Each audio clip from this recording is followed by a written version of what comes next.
Dali sosi Nukutuni batatani Epakine dali sosi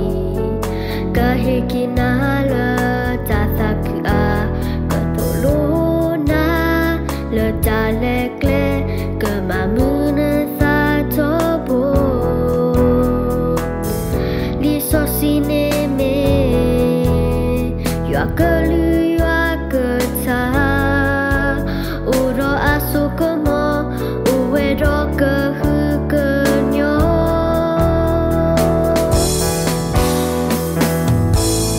Hihak lekle Behak lekle Li sosi Kemasana Leneta umu apu Kehinala Tatinya alepwe Ketuluna Leneta umu sunya Nekebasuhe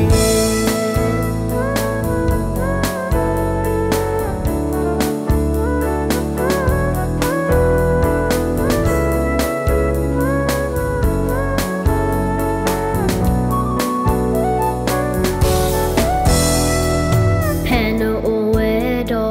takoaka Peno uwedo tathauka Utopane dali sosi Nekeduni batathami Epakine dali sosi Kehikina le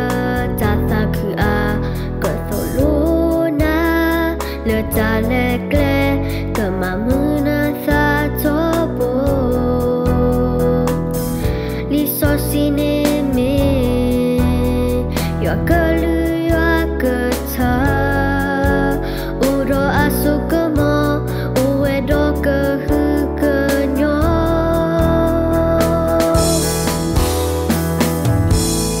Hihak lekle Behak lekle Li sosi Kemasana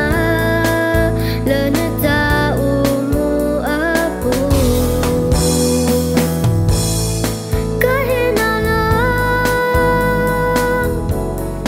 Tatinya alepwe Ketuluna Leneta umu sunya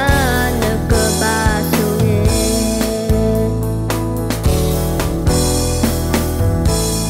Hihak lekle Behak lekle Li sosi Kemasana Leneta umu apu Kehinala Tatinya alepwe Ketuluna Leneta umu sunya Nekebasuhe Leneta